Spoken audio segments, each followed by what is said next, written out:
I've got 4 ways to help you create client touch points, which is going to help you increase your client retention. I think that most businesses are focused heavily on marketing. They want new people, right? New followers. They want more visibility. And they are forgetting that they already have clients that they need to be focusing on, right? So, we're going to talk about some ways to have just a phenomenal customer experience that helps increase your retention so you don't have to work so hard on marketing. Or also, you might think, but I still want to work hard on marketing. Great. This will help your marketing last longer. This will make your marketing more profitable because your customer lifetime value will be increasing. Okay. Now, at some point, your client or your customer may decide they're no longer going to spend money with you. Okay. And it might be because they just no longer need you, right? They don't need your services. They got the result they came for. They're no longer interested. Maybe they're not having a great customer experience, or they found a different solution that's better, faster, cheaper, right? Who knows? But what I want you to understand is it happens all the time. Okay, so one of my favorite customer retention books is from Joey Coleman, How to Never Lose a Customer Again. And if you haven't heard, Joey had an episode on the Foot Traffic podcast, now Well Oiled Operations, in the last few months. So I would type in his name and check that out. If you go to our website, you will find it very easily. Okay, it's a must listen episode and it's a must read book. Now, what he talks about is it can be very expensive and or time consuming to acquire new customers, right? And because we're so focused on those marketing activities, because we want more clients, right? All of a sudden, um, if you just focused on loving your current clients you have, right, you wouldn't have to be working so hard to acquire those next people. Now, today I'm going to talk about really creating what we call touch points. Write that down. And these touch points are going to help you magically increase your retention. You'll see what I mean in a minute. Okay. Which ultimately means your clients will be spending more with you because of the phenomenal experience they are getting with you. Okay. This strategy is going to massively impact your profit margins because it costs you a lot less, sometimes nothing, to keep your current clients staying, right? You may spend money to acquire them, but it might not cost you anything depending on your like renewal activities, right? Trying to get them to buy again. You might not spend money. It might just be more of your time, which means your profit margin can significantly increase. Okay. Now, with that said, one of the processes we teach inside of well oiled operations, we call it sold out systems. Okay. It is all about client delivery and fulfillment systems, basically, which most business owners don't have, right? Or they're just very poorly executed. You want to make sure that you are consistent in your delivery. Okay. Have you ever bought something and was initially very underwhelmed? Okay. Think about that. Now, the company you bought from maybe had some tech problems, they messed up, they gave you the wrong thing, right? And now you've got this first impression, which is making you second guess your purchase, right? Have you ever experienced that? Okay. Now, how much money are you losing by not having these systems in place? It's only going to help you provide a better customer experience, but it will make people want to spend more with you and tell their friends, right? The more they trust you, that's going to happen. We just had somebody buy Well Oiled Operations last week, pre enrolled for our September class, and immediately told her friend. She wasn't even like in the program yet, but just because of the experience she had so far and the offer, she told her friend immediately. They signed up the same week. Okay. If that's not happening for you, for your business, you are missing that first impression opportunity. Okay. So today we're going to cover 4 different areas to be thinking about when it comes to your touch points to wow your clients, get them raving about you to their friends, right? And get more of your ideal clients. Okay, so the 4 ways. So first of all, I always call this like the initial handoff, right? So it's a better handoff from marketing and sales to fulfillment. So too many businesses are like they're whining and dining potential clients in the marketing and sales department, and as soon as they buy, it's like See you later. More people to wine and dine over here, right? All of a sudden, this person feels like they're getting way less attention, right? And it doesn't feel great to feel like you've just been almost like the conned or like a bait and switch a little bit, right? So if you have, let's say, a dedicated salesperson or you have like a receptionist that's helping them sign up or whatever it is, right? But then all of a sudden, it's like, oh, you signed up. Great. Have fun. See you later, right? You want to ask yourself, what is the handoff between the two? So I'll use my businesses as an example. So in my studio, you might call and register with the receptionist, right? But then after that, like, how can we get the receptionist to walk them to the classroom, to introduce them to the dance teacher, right? To show them who is going to be taking care of them next. In our online business with Well Oiled Operations, once you've maybe purchased, whether in a consult or through our DMs or something like that, we're going to immediately introduce you to your dedicated client, or what we call them client success managers, which just means a coach. So you go from talking with somebody in sales to immediately talking to your coach, and they do a specific handoff, introducing you, getting you into an onboarding call, getting you set up. What is your handoff, your initial handoff? Okay. So write that down and think about what it is and how you can make it even better. Because the initial handoff, where they haven't even experienced you yet, right? I mean, they have, but they haven't experienced like the product, let's say. This is where we're already getting referrals from, right? If you're not getting referrals just from first impression of like, oh my goodness, you've got to try them out. This is phenomenal, right? You need to be thinking about this. Okay, step number 2 is the first milestone check-in. So you want to give your client a chance to start using your product, your program, or service, right? So just like when a waiter gives you food in a restaurant, they give you a few minutes to try a few bites. And then they come back saying, like, how are the first few bites tasting, right? You've probably heard that a million times. This is the first milestone check-in. So if you're not in the restaurant industry, what would yours look like? What are a few bites in your world, right? So in my world, maybe the dance studio, maybe it's 2 weeks of dance classes or their first dance class, where I might have somebody call them and reach out to say, how is it going? What do you think? Right? All the things, right? Same thing here. Would I want to wait like 30 days or 2 weeks? Now, you know what's annoying? When somebody gives you your food, you haven't even had a bite and they're like, how is everything? You're like, I don't know. I haven't tasted it. Right? So don't do it too soon. Give them a chance to use your product, right? Utilize the service that you've been offering. Okay, so that is the second step, is the first milestone check-in. Now, as I'm giving you these opportunities, you could absolutely start with adding one, but these are things we do all of these, okay? But start small. Just get started with something. Okay. Next is, after that first milestone, what are the consistent check-ins after? Okay, let's go back to the restaurant situation because you all understand that, right? You've experienced this. So, how often do you want to be checked on? There is the waiter who is coming over way too much while you have food in your mouth. You do not want to be answering a million times, it's good, right? But then there's the waiter where you're like, I need a refill. My food is I'm missing something that I ordered. And where are they? They are not coming back. Okay. So you want to ask yourself, what is that for your business? What is the frequency you want? Because there is too much and there is not enough. And we've got to find the happy medium where your client feels so taken care of, but at the same time, not annoyed, right? That you won't leave them alone. Okay. So now, somebody who maybe once loved and raved about you because you've done the initial handoff well, or the first impression was amazing, right? This is where people can start to change their idea of their experience. And a lot of times people don't do these consistent check-ins. They're like, they've been here for 3 years. They love it. Like, what do you mean check-in, right? But things change, needs change, right?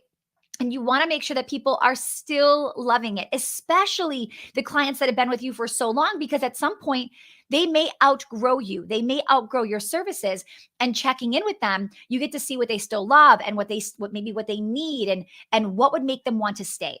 Okay. So consistent check-ins can be a massive, massive retention point for you in your business. Okay.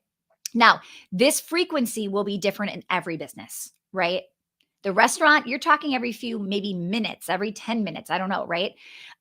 Maybe for you, it's after one appointment. Maybe for you, it's once a month. Maybe it's quarterly. It depends on what you offer. And this is where like engage, do it yourself, right? Maybe you try the check-in, or a manager try it and see, did they find it helpful? Were they excited? Were they surprised? Did they seem like rushed and annoyed, like they were trying to get off the phone with you or like get out of the conversation? Like figure that out, right? Be observant as you're talking to people. Okay, number 4, understand and study the activities. Okay, let me explain this one. Okay, this will help you in just a second. So, you need to understand and study the activities that need to happen in order for people to want to stay with you. Okay. Now, what I mean is, in my studio, they need to show up for class. All right. That's the activity. They need to show up. That's one of the activities. If a student starts to miss a class or 2 in a row, then it's like 3 and then 4, and then mom calls to drop, right? Now, here in our online business, right, well, it's operations, if we notice somebody stops showing up for our calls or they're no longer logging into the portal, we know they're not going to be renewing. If they're not using it, they're not going to keep buying it. Okay. The question is, how long can you go, and how long should you be tracking this, right? What's the frequency that you catch it before it's too late? So if you catch that somebody hasn't actively used whatever this thing is that you're selling for 90 days, it might be too late. They might already be done, right? I don't know about you, but when I'm done with something, I'm done. Like it's really hard to convince me to come back, right? So you've got to figure out like where those how long they can go without that thing, what that activity is, how many. Okay. So we send out these we miss you cards when somebody misses just one class in our studio. And we hope that that encourages them to come back, right? Now, in our online business, we track engagement. All right. So last week, our program had 90% engagement. And it's because we pay attention. How many programs have you purchased where 90% of the people are engaged in that program, like coaching, consulting? I'm in a program with like hundreds of people, and sometimes there's like 7 people that show up to a call. Like it's crazy, right? So 90% of people are engaging. All right. And we are tracking this as one of our key performance indicators. We'll talk more about that next week in our challenge coming up. We have our Maximize Your Margins event coming up. You can go to maximizeyourmargins.co, get signed up. I'm going to be going heavy into stuff like this. Okay. So, anyway, last week we had 90%, and it's because we're tracking, right? And it gives us, hey, there's 10% of people that didn't engage. Now we know who to reach out to. Now we know who, like the client touch point, we know who to actively try to reach out to. Okay. Now, it's one of the reasons we also are getting people such great results is because we figured out how to get them to engage. When they engage, and they do, they get results, which keeps them buying, which keeps them happy, which keeps them referring. Okay. Now, I bought a 12-month program one time, and I participated for about the first 90 days. And I realized, unfortunately, it just wasn't a great move for me, right? But of course, I continue to pay and finish off my contract. Like I am big on that because I would never want somebody to do it to me. So I don't do it to anybody else. I believe in karma and law of attraction, and I pay my bills. So I didn't engage for the last 9 months of the program. Okay. Now, their touch point was 2 weeks before the program ended. Now they're trying to get me to jump on a call and ask for my experience. It was way too late. They missed that I had not been involved in literally 9 months. There was not, I mean, if I'm not going to use a program for 9 months, why in the world am I going to renew? Okay. So I was already over and I'd moved on. So there's nothing that could have been done to save me. So you've got to start to ask yourself, what should you be monitoring, right? And like, think about what could they have monitored? If they would have noticed I never logged in again and I never showed up for another call, they could have reached out to me at month 4 when I went MIA and maybe got me back in to give a great experience, right? These things are major. They are major.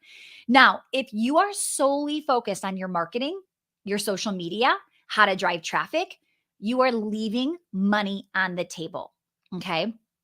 You are leaving money on the table. So all of these things, they're good. They're necessary. Yes, we need a market. I'm not saying that. Don't get me wrong. Okay. I spent a good portion of my activities on things like on marketing and all of that. But we have sold out systems behind the scenes in place, right? That method that we have, right? We are figuring out how to keep it. I always say, like, imagine a bathtub and the water coming in is the new clients. We want to close the drain and keep those clients in the bathtub. Too many people have the drain open. They're not even looking at it. They have no idea how many people are leaving, right? So next week, I'm going to be going really deep into our well-oiled operations framework. Now, it's a 3-day challenge. I'm going to be sticking around for 2 bonus days. So if you want to go all in with me, put your calendar down for 5 days next week. The first 3 days, though, you're going to get the complete framework. All right. We are going to go in deep onto, all right, we always say, like, the people, or the plan, the people, the process, right? The what, the who, and the how. We're going to go deep on what this looks like. Inside of the how, the process, we have our systems, right? We have our sold out systems, we have our marketing machine, and our operations optimization. I'm going to be talking more about, like, what that looks like and how these systems can be money making systems in your business. Okay. So you are leaving money on the table if you do not have these back end systems in place. I want to make sure you are well aware of that. Now, I'm going to put this on the screen real quick for you. You can join us next week. It's completely free. Maximizeyourmargins.co, not .com. I put that in there wrong. Maximizeyourmargins.co. Go get signed up. And then also, if you comment spend below, I'll get you this, like, I got this, like, short little jam-packed video on time versus money. And I wanted to put this in here because as you're thinking about where you're spending your time, what you should be spending money on versus time on, even when it comes to client touch points. Client touch points don't have to cost money. They could cost money, but they can also cost time. And I have this video where I talk about the difference in spending time versus spending money and where you're at, what stage your business is in, and which one you should maybe be focusing on. Now, some of you are focused on both, but you've got this happy medium. Okay. So comment the word spend under this video. If you're listening to this, maybe on the podcast, you can just DM me on Instagram at Stacey Tuschel, the word spend, and I'll get you this, like, short, sweet video, jam-packed, all about, like, your thinking on spending time versus money. Okay. I could go off on a whole tangent just on that alone, but I want you to watch that video. And I think that video will be really, really great to help you prepare for next week, because there are certain things I'm going to tell you, you need to be thinking about this, or you need to do this.